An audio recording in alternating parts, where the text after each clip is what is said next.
This segment is brought to you by JigMasters Jigs. When in doubt, get the jig out. Go to JigMasters.com and use promo code PNF20 and save 20% off your next jig order today.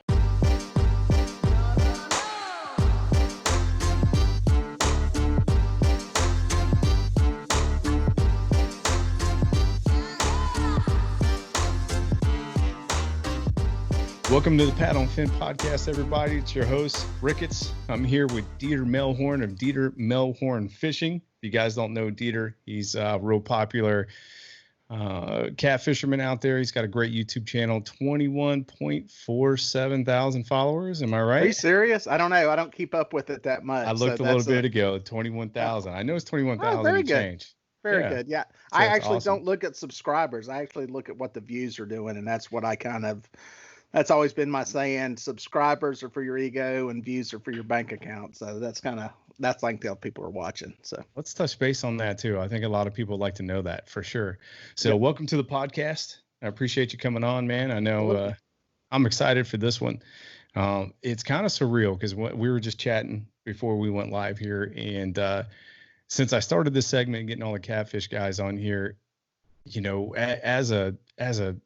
I'm an amateur catfisherman or a catfish angler. I guess we're going to be correct about it. But anyway, so everybody watches you guys on YouTube for tips and tricks. And here I have, you know, the opportunity to sit here with you personally. I have your personal cell phone number. So for me, it's kind of surreal. You know what I mean? It's hard not to be a little starstruck when you see all the big names and stuff. So I greatly appreciate you coming on, man. With all of our guests, tell us how you got into this sport. Like what drew you to it?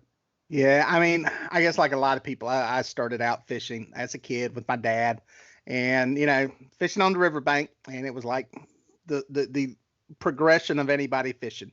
You just want to catch one. You want to catch a limit. You want to catch the biggest. And when I got to that biggest stage, catfish was about the biggest thing we had in freshwater. We've got some big carp. Matter of fact, I think the world record buffalo is from my home lake. Oh, no kidding. Yeah, catfish are that's the big ones. And when I was young, we didn't have them like we do now. Back then, 8, 10, 12-pound channel catfish was big. Yeah. And with the introduction of blue catfish and then the flatheads, we've got bigger and bigger fish. And yeah, I don't know, probably 15 years ago, I started really pursuing big catfish. I was still fishing for them. And was sitting on a riverbank one day fishing because I was bank fishing. And I remember I told my wife this. I was sitting there fishing and I seen a boat go by. And just like when I was a kid, I looked and said, I'm going to get me a boat one day.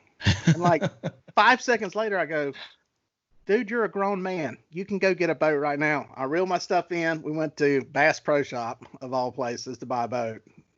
And ended up what every man gets permission from his wife to get a boat, got a pontoon boat. And man, that's way it always starts out. Honey, we're gonna go out on the boat. And then you got a sweet talker and sell her on the benefits of that, huh?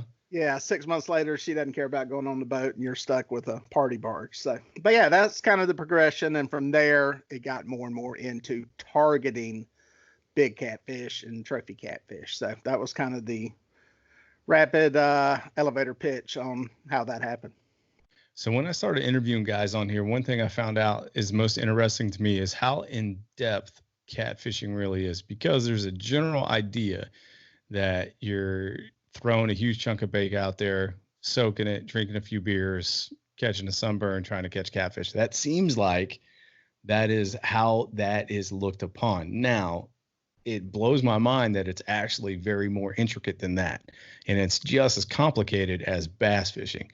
So walk us, like if you're a beginner catfisherman, you listen to this podcast, walk us through some steps, some techniques, spawn, post spawn. How do you pinpoint these big trophy catfish? Because you've caught monster. And not only that, but we're going to talk about your last YouTube video where you caught a monster on 6-pound test line. Oh yeah, that was cool. That was really cool. So yeah, just go ahead and walk us through that. No, you summed it up really well. I think most people, when they start out fishing for catfish, put a chunk of something on there. That could be anything from a piece of bluegill to a marshmallow, throw it on the bottom and sit back and hope something bites. And that'll work. That's a great way to start.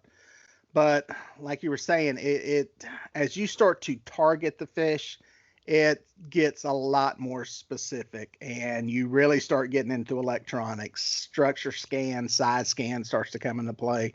There's a lot of structure fishing we do that is similar to drop shotting for bass on, where you're sitting there looking on your sonar, dropping baits around structure and stuff, trying to hit those fish in front of them. Especially when you have inactive catfish. They do just like bass. When you see them suspended, generally they're going to be inactive. You may see some huge, massive arches, but getting them to eat is tough. You have to pretty much. Interesting.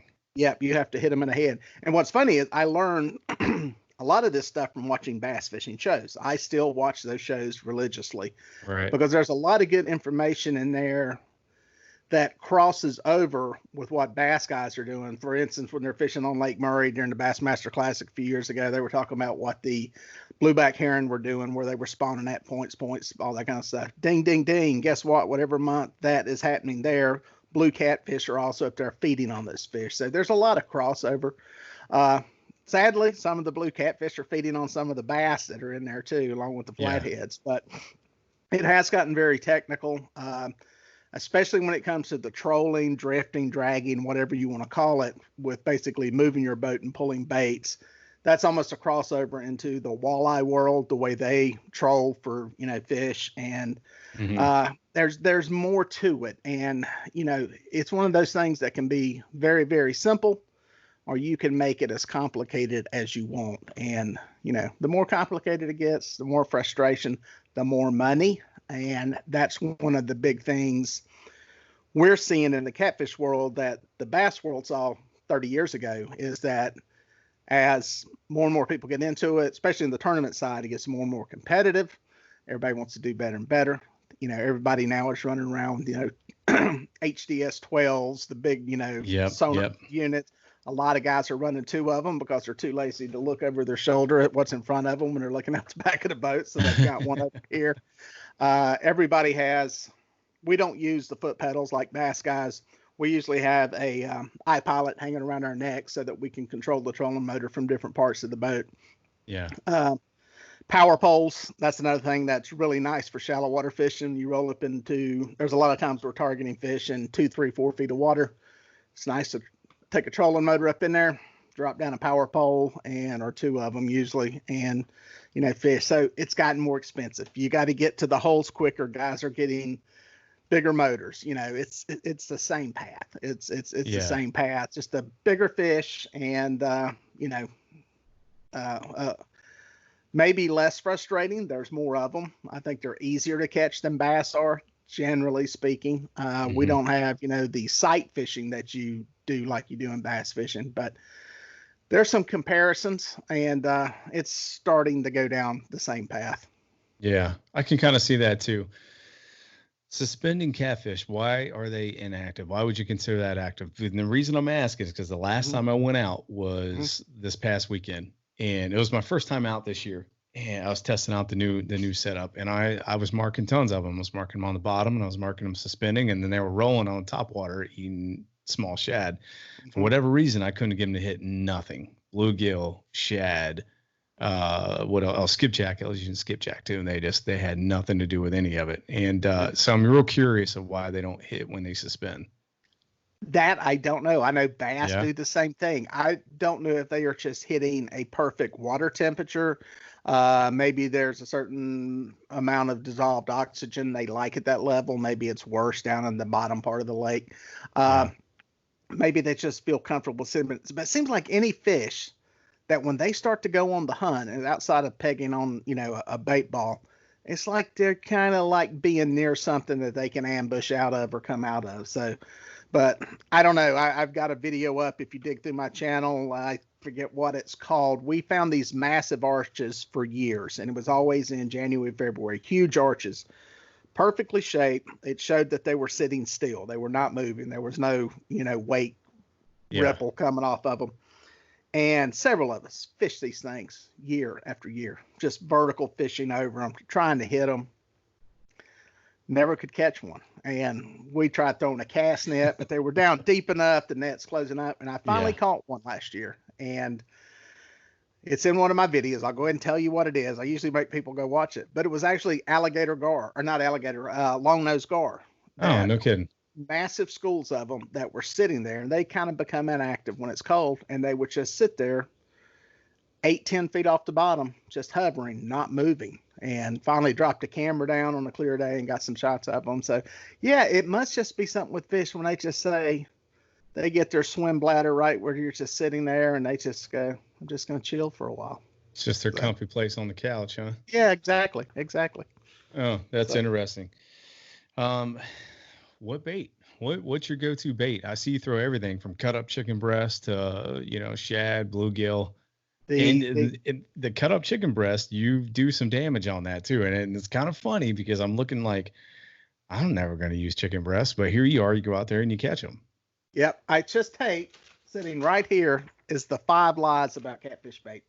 And I actually taped that before we came in here and did this. And yeah, there's a lot of stuff that will work, plain and simple. I mean, like you said, you can catch them on everything from hot dogs to marshmallows to actual bait. I never heard of marshmallows. That's there's concoctions with rolling that and garlic powder and jello and all kinds of stuff. But let's face it, same thing with chicken liver. It's like I tell people, have you ever seen a chicken run up to the riverbank and expel its liver into the water? No, you haven't, because it's not natural. My point is, natural works best. It's just like with bass fishing.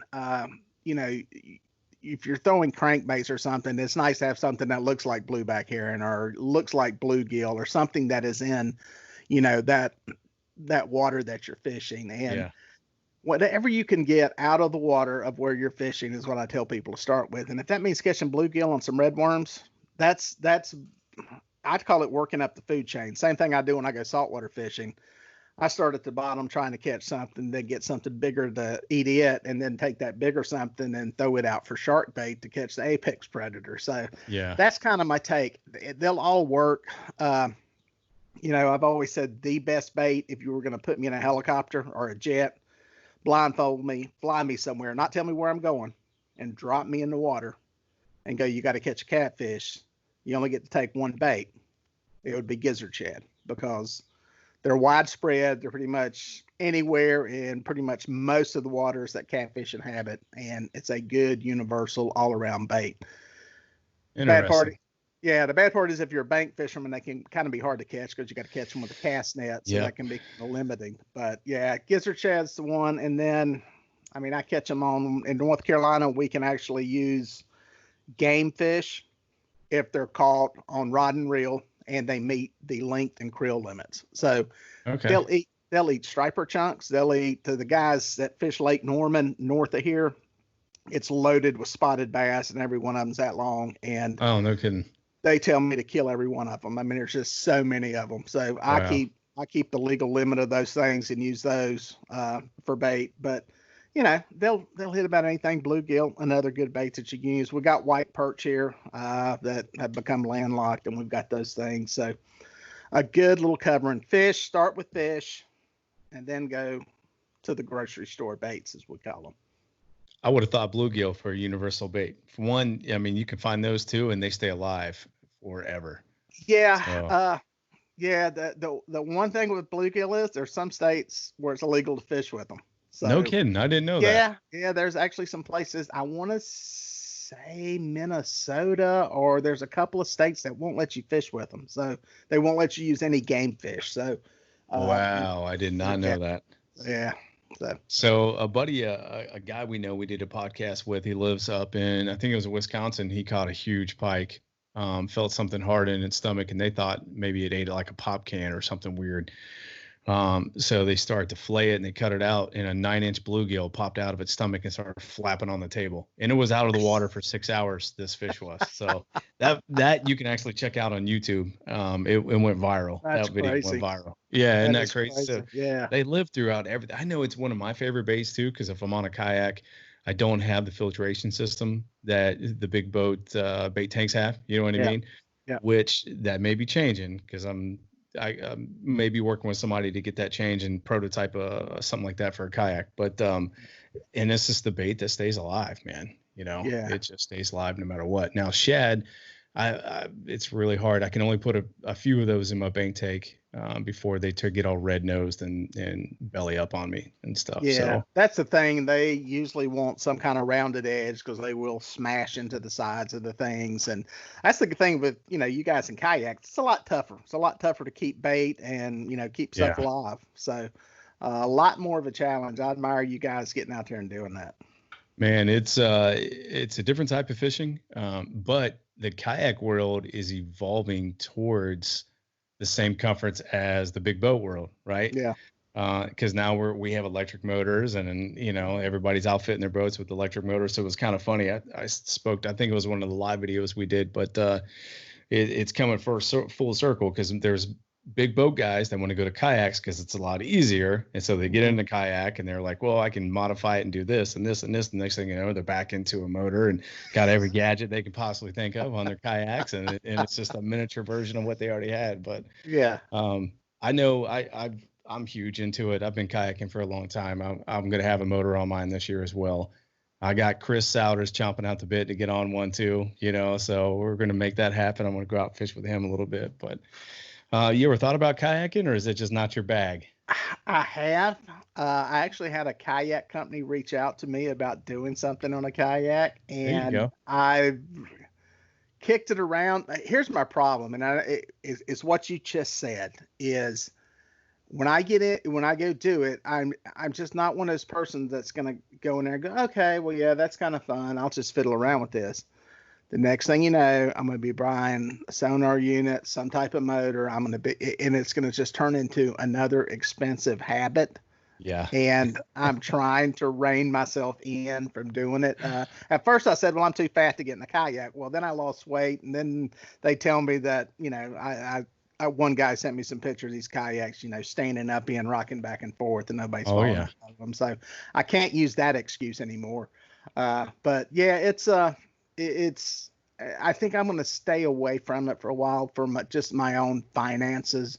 And, but who knows, dude, some of the places I do look at places that you can't really get a boat into without push poling it or something. And I go, man, that would be really cool to get into with the kayak. There's some creeks and backwater places that have another mile of fishing that you can't get to because of that slowdown in the discharge from a creek mouth where the water's only, 8 inches deep. Yeah. But you could walk a kayak past that and then have another mile of fishing up through there. And, who knows what's in there. Some of the rocky areas that we've got below some of the dams are perfect, where you can drop in at one put-in point, float down, have another car at the other side and go back up. Yeah. So who knows? I never say never anymore. I've learned my lesson on that. Yeah, for sure. You were in what, North Carolina? North Carolina, right on the line. I'm just a few miles from the South Carolina line. Yeah. Oh, okay. So you're in South North Carolina. Yeah. So what's the weather like out there right now? Well, you guys cold today? It got cold today. Yeah. I think it's going down to 39 tonight.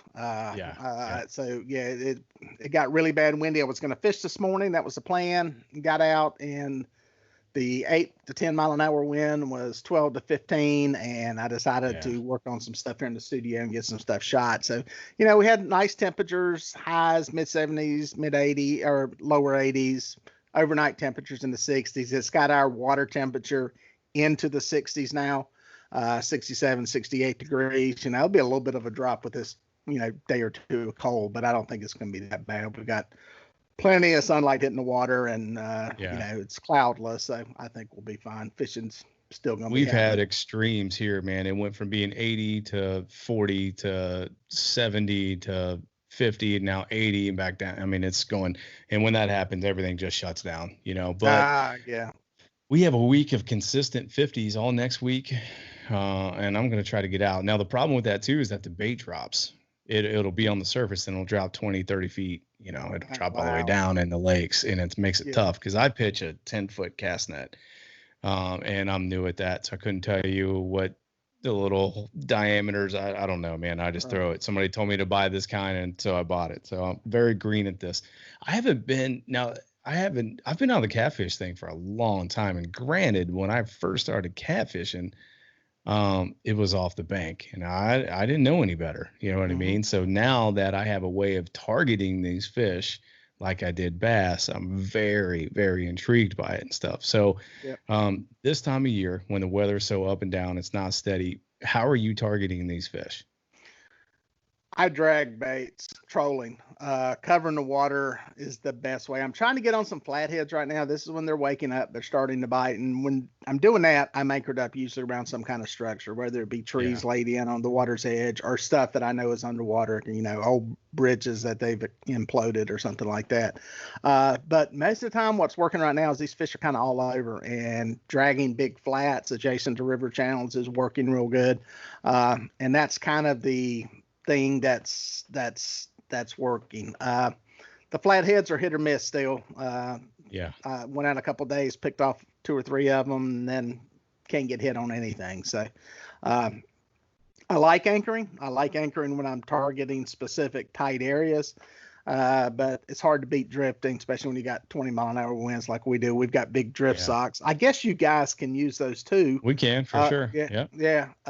And I use that to slow the boat down. I try to keep everything around 0.5 when you're dragging baits like that. And, fish, some of them suspended, some of them, bumping on the bottom with the Santee rig. And, that's kind of my tactic. I watched some of Kayak catfishing. Or Kayak catfish. Justin Johnson, I love watching his stuff. And, he does a lot of, basically vertical fishing, parking on top of them that way. So, that's and I see guys trolling for catfish too in the kayaks, using the paddles or the motors and stuff. So it's that's kind of my tactic right now.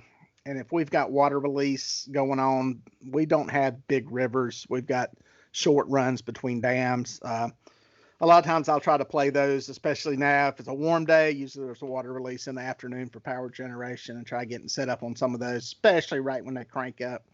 And but that's kind of my MO here in the springtime. Yeah, Justin catches some monster fish, man, and I think he's a guy that kind of gets hated on a little bit because they say does he really? Some people, which and these are all just like in the comments of his videos and stuff like that. And of course, when you're the guy catching monster fish day after day after day, you're gonna generate some heat. There's just gonna be people who are gonna be jealous about that. But it seems like he lives in the catfish mecca because.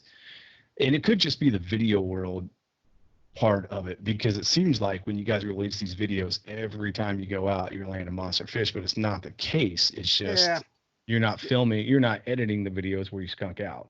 Yeah, I mean that's just part of television, I guess, and doing stuff. But he's in a great place. He's on the Tennessee River, and that whole area through there is good fishing. Watts Bar, Chickamauga, Fort Loudon, all those areas. Great fishing, great flatheads. There's usually water flow going on. Yeah. Sometimes too much out there. But he's in a great place. And that's interesting. He's got some haters. I always say on YouTube, you're nobody until you have haters. Because when you start out, it's your mom, your sister, your friends. They're all, oh, yeah, great video, even though it's horrible. But once you get some haters, you're reaching some people at that point. Yeah. I think he used a bass one time, maybe crappie. Oh man. And they went ape shit in the comments over that. They're like, that's illegal to use. And he even cited in his videos, hey, I'm within my right to do that.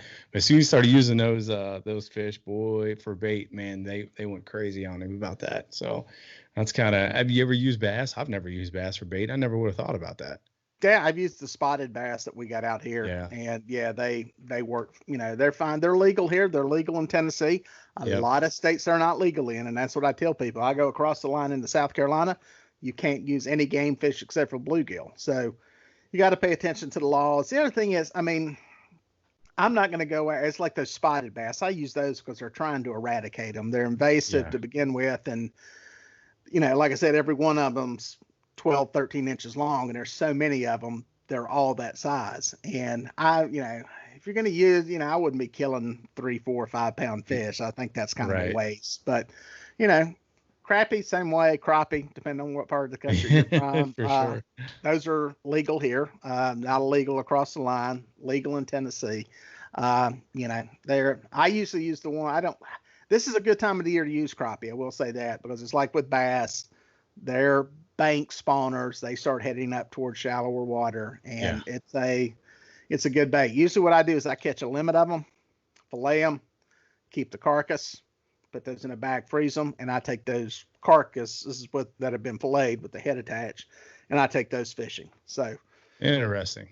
Good bait. It's good bait. Yeah, that's a little secret. That's a little secret right there. If you can use those, that's good bait. So are you a secret giver, or do you kind of like keep things to yourself? Because there are no secrets. I don't believe there are. I think the secrets are the people who are new and naive. Everything, especially like around here, our lake's 100 years old. There is no secret hole. Everything's been fished. There's some places that will do good, but then, 7 out of 10 times they're not going to do good. I don't really think there's any secrets. There's nothing that hasn't been done. The biggest secret change, anything, and even the, cat's out of the bag with it, is the, Navionics app on your phone. You don't even need to buy the mapping card anymore. You can use your phone. Yeah. That software probably, as far as game changers goes, that's game changer, but that's not even a secret anymore. I'm pretty much an open book. I actually have had people message me and get mad because I do a video on fishing someplace, and they'll get in there and they'll look at the sun in the background and pull out their phone and Google Earth and figure out where I'm fishing, and they get mad when they don't catch something. And what they don't take into account is that they really go that far into it. Oh, absolutely. I've had my goodness, triangulate exactly where you're sitting at and everything, and then message me, well, I fished that exact area and didn't catch any fish. I go, well, I shot that 6 weeks ago, and there were totally different conditions going on then, and that was a great place then, but the water's way too hot to be there now or something. So there's everything gets fished. There's all kinds of places out there. So what were you getting ready to mention Chris Souders? But actually I don't remember why now. What were we? I think it was on the secrets question. I didn't know. Oh, yeah. See, he's an open book. Like I've never seen anybody pour as much out publicly as he has. And, and his mindset was, I'm doing it for the conservation of the fish. And if I don't talk about them, there's a chance that these fish could get eradicated. You know what I mean? Yeah. So I thought that was really interesting, because I've always in the bass world, it's closed lipped. Mm-hmm. Now, the flip side of that is, unless you tournament fish and you're thinking, okay, if people are tournament fishing and they're doing these online tournaments, that their secrets would be kept to themselves, but it's not the case, because there's always somebody monitoring the tournaments. And when they're monitoring your submissions, they know exactly where you caught them, because it's GPS coordinated, and they look at that. So then, the yada, yada, and you can imagine the drama that's surrounded about that. Oh yeah. It gets nasty, but I'm seeing that in the catfish world, especially with the competitive catfish world, I don't see as much drama as there is in the bass world with kayak. And I know you're not a kayaker, so you wouldn't kind of see that. But you haven't looked hard enough. Oh my goodness. The running joke is, whenever something gets started in one of our things, is there's just as much drama here as there is in the bass world. That's what it's funny. Everywhere. It's in the walleye fishing world. It's in the striper fishing world. It's in saltwater fishing.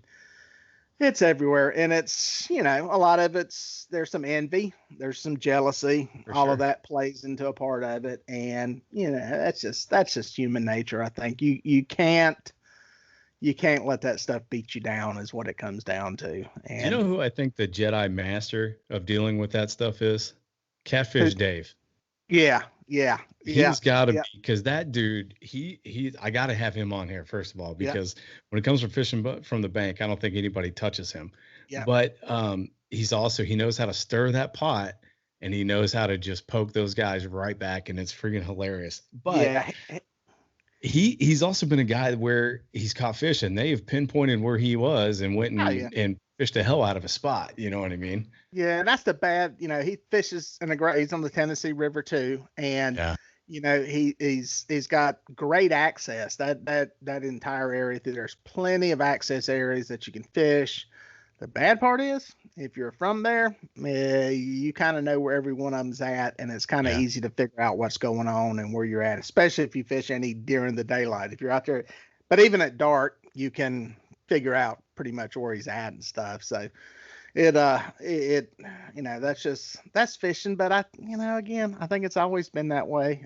There's probably more pressure now. I've always asked that question, is the internet a good thing or a bad thing? It's great for information. It's great for spreading knowledge. It's also great for burning spots, locations, areas. And I guess it's like what Siders was alluding to, is that there's a trade-off, and I see it as a platform to educate people about conservation, renewable resource. And I've always said, I'd rather teach them how to catch a big fish so they have the confidence to go catch one, because that way I think people are less likely, I know I was, to have to kill it, throw it in the back of the car, and drive it all over to all your friends' house. If you're going to go catch one again, you can do it again, you have the ability to do it, you're much more likely, I think, to put that fish back so you can go catch it again, somebody else can. And that's kind of my thinking on it. So I try to keep it on the positive side of there's enough negative out there. There's a lot of great stuff from the internet. I've learned a lot from watching videos and, listening to podcasts. So there's a trade-off. Well, you're kind of one of the authorities now, because you have a big popular YouTube channel, 21,000. You're at the catfish conferences. There's people that line up to see you. So how did you get into the YouTube thing, where you just, hey, I just want to film this one day and upload it? And if so, how did it become so big? Yeah, well, I've had videos up for a long time. I used to be on there was a website. It was a forum, a fishing forum. Some of y'all will remember that. Yeah. It was Catfish One, and I would put videos. That. Yeah, I would put videos up there. That was the reason I put videos on YouTube to begin with. It was basically show a fishing trip. It was nothing like I do now, and just a single camera pointed at me, recording. And then I changed something, tried to make them a little bit. I always said, because I do video production for a living, I don't want to make this into a job. I don't want to do this, hardcore, full time, whatever you want to call it. And I don't know, something a couple of years ago snapped. I think it was when we cut the cord on cable TV and satellite TV. I started streaming YouTube, because I never really watched YouTube that much. Yeah. And I started seeing some fishing videos, and I started seeing stuff that I liked. There was actually good stuff. I think 6, 7, 8 years ago, the stuff was kind of there wasn't that much good stuff. But I started seeing good stuff, Blacktip H, what they do, he is amazing. Yeah, higher end production stuff going on. Tom Rowland was putting his saltwater stuff up. There's that kind of stuff. My buddy Steve Douglas, who had fish tournaments against, had a channel, was looking at that. I said, you know what? I may try this. So we kind of put together a little, I should call it, business plan. I told my wife, I said, we'll try it for 2 years. And I said, if we can, just try it for 2 years, get it out, and, set some benchmarks and what we tried to do. And we hit that, and now I'm a little over 3 years into it and trying to expand it with the podcast and, the social media presence and all that kind of stuff. So that's kind of how it happened. And I'm trying to separate myself from everybody else, not to be any better or all that much different, but just so I don't look the same as everybody else. Yeah, so it's kind of why I've got some of this stuff. I do a lot of stuff from the studio here. I try to do a live show once a week now that I'm technically unemployed because of everything going on with the coronavirus. I've got a bunch of time, so I'm committing a bunch of time to it. Nothing else to do. And we'll just see what happens, getting to the next level with it, and keep on going, keep on cranking, and trying to get better and more informative. And that's kind of the plan.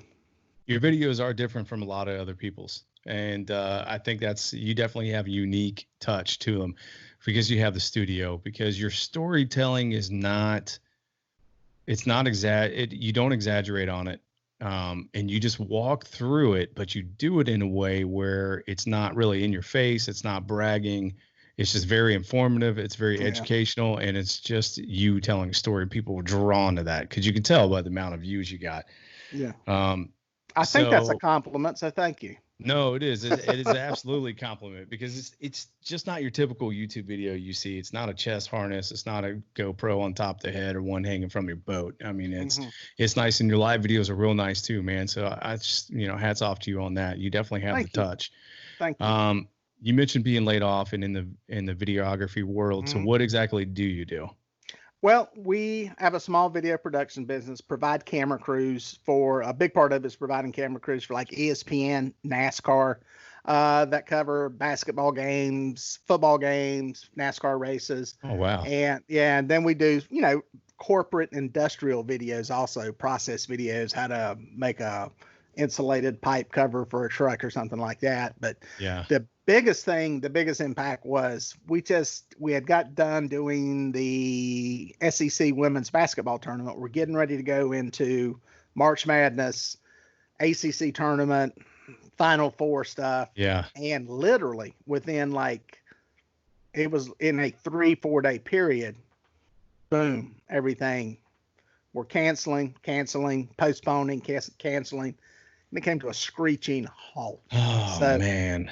So it's like totally, and even the industrial corporate stuff, nobody's doing any of that right now. So it's one of those things that at some point will come back around. But for now, it's, screeching halt. So it's a weird place, and it's a weird place for, all of America. If you don't have if you're not in the healthcare business, or if you're not a government worker, you're somehow getting hit by it. My buddies in construction, they're doing great, but once all those construction loans are gone, everybody's getting hit generally at some way. So there's people a lot worse than I am, and I thank God that I'm where I'm at, and could be a lot worse. I think about the healthcare workers that are facing that stuff every day, and it's just it's crazy. We actually have been watching my wife's nieces for 3 weeks. Their mom is a ER nurse in Tennessee, and she basically, while she was doing this deal she was doing, just wanted the kids gone. And we did that for 3 weeks, and they actually just went back. She got tested. She's fine. Didn't contract anything. Oh, good. So, good. So yes, it could be a lot worse. And hey, there's people dying during this. So let's face it. It could be worse. We had a guy on my kayak team. It was an ER nurse, and he came down with it and wasn't doing good. But then 360. Now he's back at work and fine. He just, he said it was bad. It was a really bad flu, but he got through it. And I'm feeling kind of hopeful about the whole situation, because now I'm hearing that everything was kind of overshot and that we're rebounding a lot better than what we were. And so I'm thinking in the next maybe 3 or 4 weeks, we may be back open for business. Now, what did they do in your area as far as boat ramps, access areas? Did you guys get shut down or? Not really. No. Okay. I mean, we're still, there's still, some of them are open, some of them are not. Like the campground area is completely shut off. That's to keep people from going there. We have a boat, which is my favorite boat ramp because it's access to the river. But here in the lakes, guys got the big power boats. It doesn't matter what ramp they use. They could just haul ass over to where they want to go. Yeah. But for me, it's like, I got to pinpoint where I want to go. Of course I can go across the lake I want, but it may take me an hour to pedal 2 miles or a mile over there. Right. You know what I mean? So it's a little different for me, but, everything's still open. We still have the rivers. I can hit the Ohio River with a golf ball. The problem with Ohio is the friggin' weather and the rain, dude. And we just get smashed with rain all the time. So everything's always blown out, Yeah. Ohio makes great anglers. I will say that, because you really have to grind to get some fish, and you really have to learn how to fish muddy water. You know what I mean? So it's in the kayak world, we've had a few champs from Ohio that won a lot of money, so they make good anglers up here. But so your YouTube channel, I'm guessing that's pretty good revenue right now, right? With 20-something thousand followers? No, it's not. No. Yeah, I'm not ready to go. I'm not going back into the video world. The thing is, again, it's more about the views than it is the followers. I've had, there's some months where your views can blow up because of whatever video, and you don't need a lot of subscribers to do that. I don't know. I guess the best way it's never good enough. My wife says I keep moving the goalposts. So, when you're trying to get 1,000 subscribers, it's like, man, if I can just get 1,000, it's great. And then you get there, it's like, I really need 10, and I'm very guilty of that. It's like, it's never going to be good enough or whatever, that's where you have to, again, perspective, and you got to sit back and be thankful and grateful and take a look around and go, you know what? There's some people I know that have been hung at, 1,200 subscribers for 2 or 3 years. So, it's good. I want it to be better. And I want the whole Dieter Melhorn fishing brand to be bigger than just YouTube and really become more of a marketing tool for some companies and some brands. So a lot of that is just stuff that I've learned and been around in the NASCAR world, because it's kind of almost a parallel there in some of the marketing, cross marketing stuff. So yeah, I'm happy, but I still want it better and want more. I want to do better video, better content, tell better stories. That's another thing, trying to make a craptastic day of catching nothing into something that's a story. That means to me, anybody, and I've seen John B and some people do videos to where fishing sucked. I mean, it was not good fishing, but they put together one heck of a story and the whole process. So I think that's what I want to strive to do more of, make some of these mundane fishing trips into something either educational or entertaining.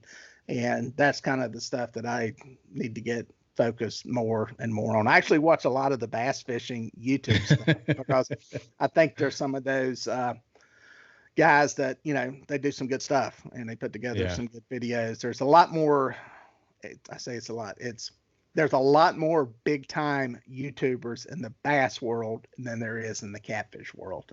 Because I think just a lot more people, pursue bass. I think that's the it almost seems like that's the one that people kind of go to first when you're like, I'm going to go fishing. That's what they think of.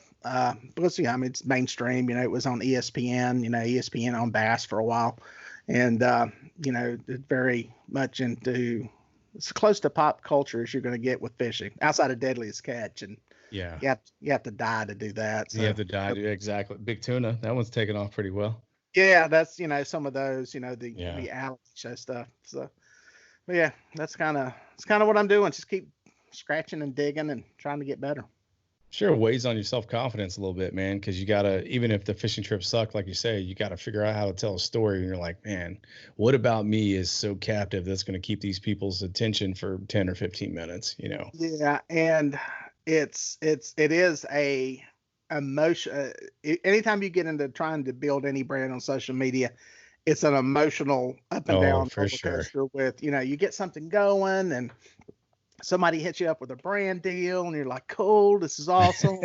And then you put out this video and it tanks and nobody watches it. And meanwhile, you look at somebody else's channel and something they did, it's got 30,000 views in the first 6 hours. It's like, boo, boo. But that's life, man. That's just the way it is. That's what keeps, it's like, well, it's probably like fishing, and that most of the time you're not catching, but boom, when you catch one, you get that endorphin release, you get that little victory, and that's what keeps you coming back to do it again. And it's almost like I've made a game out of it, a competition with me, not anybody else. People ask me like, well, it looks like so-and-so's got more subscribers than you or something. And honestly, I don't even keep up with mine, much less anybody else's, because it's what they're doing really doesn't affect what you're doing. You kind of playing your own game out there. It's almost like going and playing golf. Somebody may do better, but you have no control over making them do worse, and they can't make you do worse. It's all your own game. So that's a different mental approach to it, I guess, is what you got to have. Yeah. Your view count had a skyrocket with this epidemic, right? I mean, people stuck at home. Well, that's a good question, because yes, the views have went up significantly. I don't know how much of that is that and seasonal. There is a seasonality to the catfish world, and I don't know if that's true in the bass world too with guys that have channels, but there is some seasonality that I've trended over the past 3 years, and I'm kind of a numbers metrics geek when it comes to that stuff. Starting about March, things start trending up. I think it's time to go fishing. Weather's getting warm. I'm getting interested in it again. They start adding the fact that a bunch of people are stuck at home, and you add in the fact that I'm doing a video every other day. That helps too. So yeah, it's there's more. I think that's partially seasonal, partially YouTube, or the everything going on with people stuck at home. But there's a lot of stuff for them to watch out there. So just try to crank out something that's interesting to them. So do you script out all your channels? I saw that you held up that paper and you said you had it typed out. I just started doing that. I did another one, notes, sound. These are what I call my little sound bites I put together to tie stuff together. I did one yesterday. There's another one where I scripted it out. Nice. This was way too much to do perfectly. And no, I'm not going to put that prompter up. I've got a prompter deal from an iPad, and I refuse to do it. I'm not going that hardcore. But I started doing it the other day on a video that I needed some specific stuff that I needed to get in there, and it makes my editing process a lot easier. Depending on what I'm doing, I can go in. Like this was one, it was an interview with a guy from Pipeline Tackle that do reel repairs. They're down in Alabama.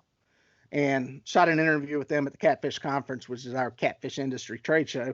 And, I strung together their sound bites, and I needed something to tie it together. So I wrote down specifically what I needed. I come here in the studio and track it, go back, drop them in, and it makes what could be a big pain in the butt a lot quicker and a lot easier. Yeah.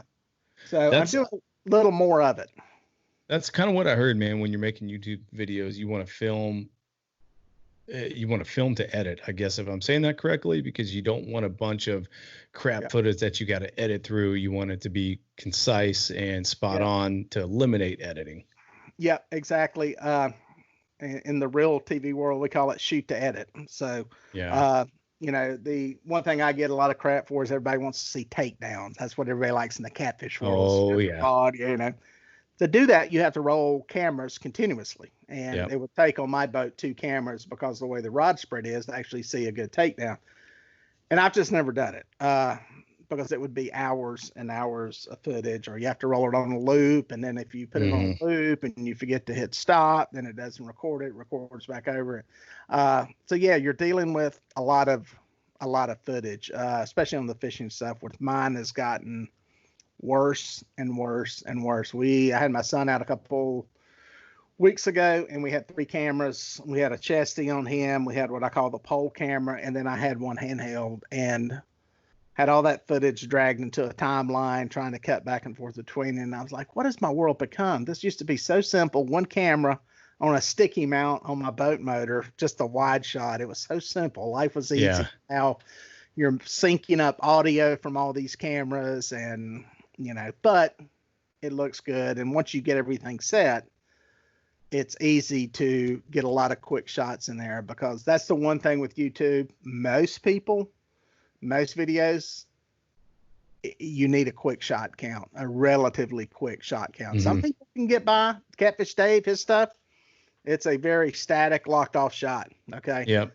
I don't think I'm captivating enough for that to work. So, and half his face is always out of the video when he's talking too. Yeah, he's always like over here somewhere.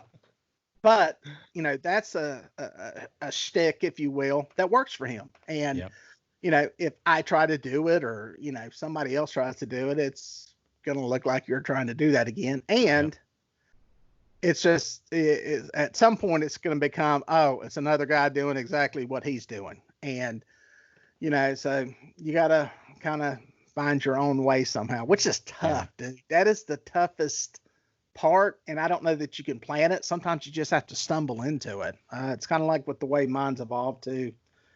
It's either going to work or it's not. It's something I like, something I'm comfortable with. And, hopefully it resonates with some people, and, for sure it does. So, it's not hopefully, it for sure does. But yours is simple but complex. Like your studio setup simple, but you have complex equipment, and the editing is somewhat complex, because at the end of your videos, you're kind of nodding to a few side links, but those side links are playing, are videos. And I was like, that's clean. It's clean, but complex. Unless I forget to put the end screen insert in there at the end of it, and then somebody sends me a message and goes, yeah, your videos aren't the end of it. You're nodding at blank spaces. So, Yeah, it's a challenging, it's a cool challenge. And I think with me doing it in the real world, and that's the thing that people are like, man, your stuff should be good because you do this in the real world. But in the real world, all I do is run a camera. Yeah. We've got a sound guy that takes care of all the audio issues. I never worry about audio. We've got lighting guys that light stuff. We've got producers that make sure the story's told. We get all the shots for story, interviews people. A lot of stuff, ESPN, or you got professional talent that is on camera. They do everything. And somebody in, New York is booking travel. So hotels, everything. When it's Dieter Melhorn fishing, it's me doing all of that stuff. So it's, you can't do anything really, really good. You're kind of the jack of all trades, master of none on that. Sometimes I get a chance to do something that's cinematic and looks pretty and all that. But most of the time, you got to get the content and you got to get it into the time window. And, that's part of the fun of it. Well, it's enjoyable, man. Your stuff's good. You got great content, you tell good story, and you got informational stuff in there, man. So I know it's helped thousands and thousands of people to learn this sport, especially me, because I'll binge watch it. It's one video after another, after another, after another. So you watch all the ads. You watch all the ads too, right? Every one of them. I'm trying to click on them so you get that revenue. I just, that's what I said. That's it. That's what I want to hear. Fall asleep with my remote in my hand, clicking on your stuff. Hey, so do you target flatheads and blues the same way, or do you target them differently? Differently. If pretty much fishing for blues is going fishing for catfish. Yeah. Flatheads, sometimes you'll get them in the same places. But I try to find structure for flatheads. I'm trying to find, whether it be bridge piles, brush piles. Anybody that crappie fishes knows where everybody's got their secret stash of brush piles. Those are great places to catch flatheads. I fish around those things. Those fish are around there. There's so much stuff around there besides the crappie. Depending on time of the year, bluegill are off deeper water. They're around that brush, so it's a good feeding zone for them. And then on the banks, especially now, this time of the year for another month or so, there's going to be a lot of flatheads caught on the banks, just because you got bass, bluegill, crappie all going up to everything the bank. Moving in. Yeah, so it's a good place to target them. Interesting. So, you'll catch other fish in there, but or other catfish, but that's kind of the difference. Occasionally you'll catch some flatheads in some open water, something somewhere, but a lot of times if you go back and look in any detail, there have been some places what I thought was open water, and when you went back and look at it with side scan or structure scan, you'd go, oh, there's a tree there, or there was a tree 20 feet off to one side that you didn't see when you came over it, or a small little rock pile or something like that. So usually that's where they're going to be at. And, they just seem to like to lay up in that stuff for whatever reason. Interesting. And you said riverbed, you said you fish water adjacent to riverbeds. So do you find that they travel up and down the rivers a lot more out into the lakes to feed and back up the rivers, or?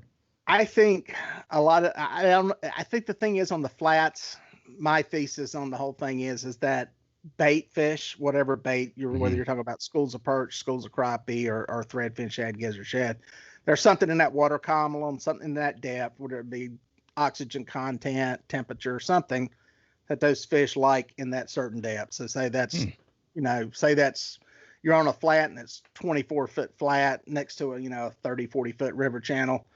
Maybe it's 20 feet in that flat where those fish are, and I think there's fish underneath there feeding. And I also think another part of my thesis on some of these flats, especially the ones on the outside of river bends, is I think there's a lot of mussel beds, clam beds in those areas, because again, this is all my just theorizing here, is that before that lake was dammed up, when stuff would flood, those outer edges usually had stuff washed out into it. It's got debris, sediment, all that kind of stuff, which should provide minerals and all that kind of stuff that mussels and clams and all those things would want. So I think some of those places are more prone to have mussel beds in them. So interesting. Kind of like fishing on the upper end of like an island or a split in a river somewhere. Usually there's a lot of clam mussel deposits in those areas. So yeah, so little.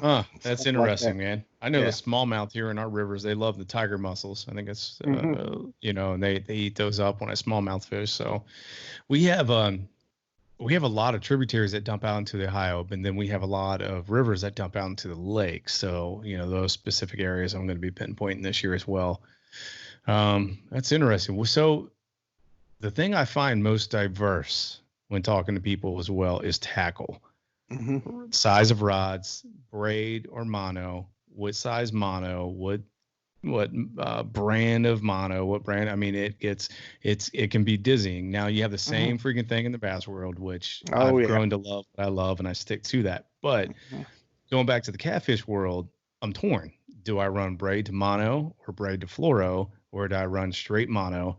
And am I doing slime line, or am I going, the Whisker Seeker brand, which I heard is smaller in diameter, but it has better abrasion resistance? So I don't know. Educate me on that. Well, I can tell right there by what you said, you've already overthought it.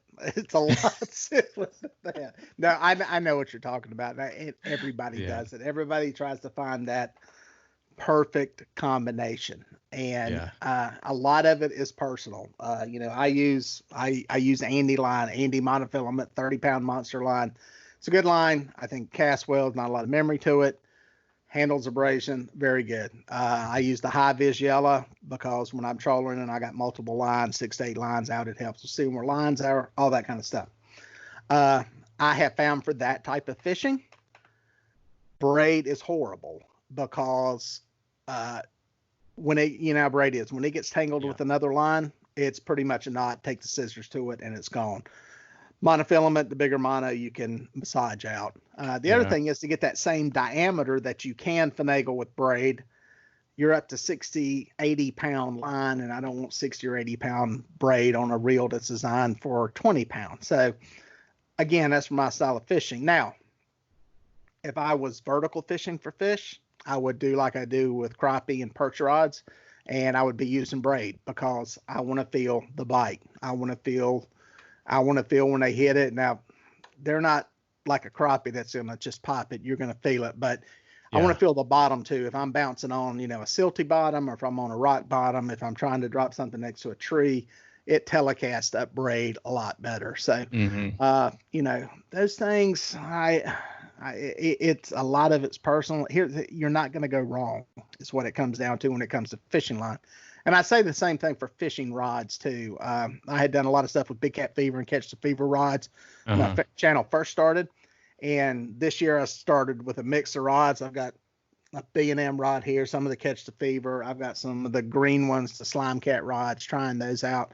They all work. They all catch fish. They all will catch fish. There's none of them you're going to fish with and go, this rod is hideous. I can't stand it. There's little nuances between all of them that I like the tip action on this one better, or this one's got a longer, butt on it. It fits better, that kind of thing. So I don't think there's a lot that can go really, really wrong when it comes to, the catfish tackle and the catfish rods. Now, when you start mixing bass rods, graphite rods, that type stuff into that world, that might get a little iffy on some of that stuff. I think some of the bass rods, especially the lighter ones, are probably good for bottom bouncing, is what we call it in the catfish world, where you're floating a river or trolling up a river. And you'll see Bill Dance when he does usually his catfishing shows. That's what he's doing. He's doing a bottom bouncing technique where you're just walking those baits around on the bottom.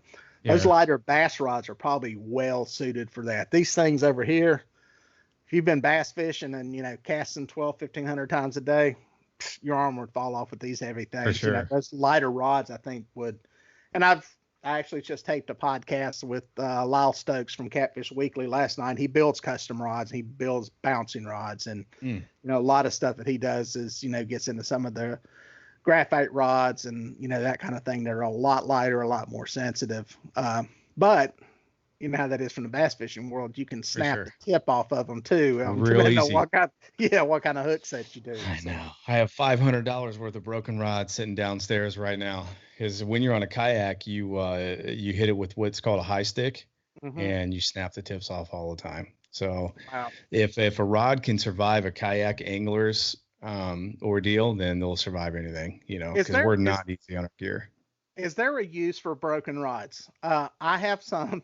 The only thing I can find is you cut all the guides off of them, and it's great for like fishing a wire through a hole area on your boat to get a wire up or something, or running something through a wall. There's got to be a home for rods with broken tips, because if they get broke too far back, you can't really put something. A switch. Tip guide on. Yeah. I don't think we're allowed to do that anymore. That was back when I was a kid. You can't switch your kids no more. But no, there's really nothing. I sit and stare at them and be like, am I a moron or are these guys geniuses? Because they just got $500 off of me and I got 5 broken rods. So I wonder what's going on here. Scratching my head. But I found out, man, that I don't like the broomstick. Any kind of broomstick rod I absolutely hate, because I love the fight and I love the feel. I use braid for the same reason you said. I like the feel, but I don't cast it. I drop it. And I'm always drift fishing. You know what I mean? Yeah. And with me, I can get tight to cover, drop, and back off. It's stealthy. You know what I mean? Mm-hmm. And so that really works to my advantage as well. But interesting stuff, man. So we're, we just hit the 1 hour mark. I guess it's time to start winding down. Tell us where we can find you out on social media. Well, the easiest thing to do is just go to my website, DieterMelhornFishing.com. And when you get to the website, there's links to the YouTube channel. There's links to the podcast. There's links to the gear section on the website, and links to Instagram and the Facebook fishing page. So I don't do Twitter. Well, I'm on Twitter, but I don't really do Twitter, and I don't do TikTok. So you're not a TikToker, man? Everybody's going TikTok. I know. I gotta, I kind of skipped right over, what was the other one? The yellow icon. I skipped up Snapchat. I never could figure out how to play that game. Plus, I think my demographic is probably not the best for it. But yeah, DieterMelhornFishing.com, and you can hit me on there, send me messages. There's a contact section, so that's the best way to go. So what do we have in the near future for Dieter Melhorn Fishing? Anything coming up? Well, there's a bunch of videos coming out. A lot more with the podcast stuff. I'm doing more and more guests on the podcast like you're doing. I kind of played around with it and was just doing solo stuff, a few guests, but it's pretty much going to be all guests from now on. It's a lot more interesting to listen to somebody else talk than me. For sure. It's just expand some fishing. I wonder some places I want to go, but right now with everything locked down the way it is, it's not the best time to go. So yeah, it'll just be more and more content, better content, and telling some good fishing stories. Absolutely. Do we any chance we see a Dieter Melhorn fishing rod coming out?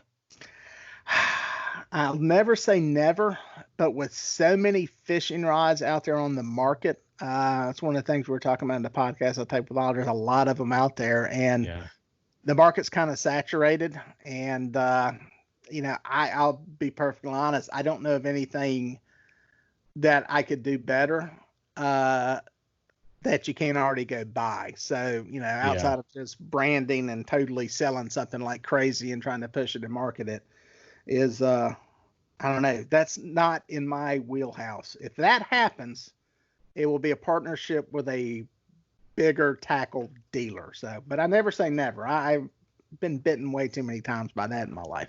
So have I. Yeah. Absolutely. Well, it was a pleasure, man. I appreciate you coming on, and I wish you the best of luck in the future, and hopefully you get back to work soon, man. I mean, hopefully everything will open back up. That's kind of a double-edged sword for your audience, because we're not going to see that many videos, but at the same time, we want you to make a living. Yeah, you know what they say, tough times don't last, tough people do. So absolutely. All right, sir, it was a pleasure. I look forward to talking with you in the future about some stuff, man. You take care. Do it again. Go check out the website, guys, paddle_n_fin.com. Also check out YouTube, youtube.com/paddle_n_fin. If you got a question, comment, want to hear from a future guest, feel free to email us at paddle_n_fin@gmail.com. Don't forget to follow us on social media. We're doing giveaways, announcements, things like that at Facebook and Instagram at paddle_n_fin. Shout out to our show supporters, Rocktown Adventures, Loveland Canoe and Kayak, Hammered Lures, Fish Mob Lures, TRC Covers, Ketch Products. Go to ketchproducts.com. You can put the paddle and fin logo right on your catch board. Don't forget to go over and pick up your JigMasters Jigs. Use promo code PNF20 and save 20% today. Don't forget to rate and review the podcast on whatever platform you're listening to. It helps grow the audience, helps others find our podcast. So please drop a 5-star rating in on the podcast platform you're listening on. Don't forget about the recycled plastics program, you guys. Take your used plastic baits, put them in an envelope, mail them to the address in the show notes. Our man Eric Richards at Hammered Lures melts those down, makes new baits, and donates them to various chapters of Heroes on the Water.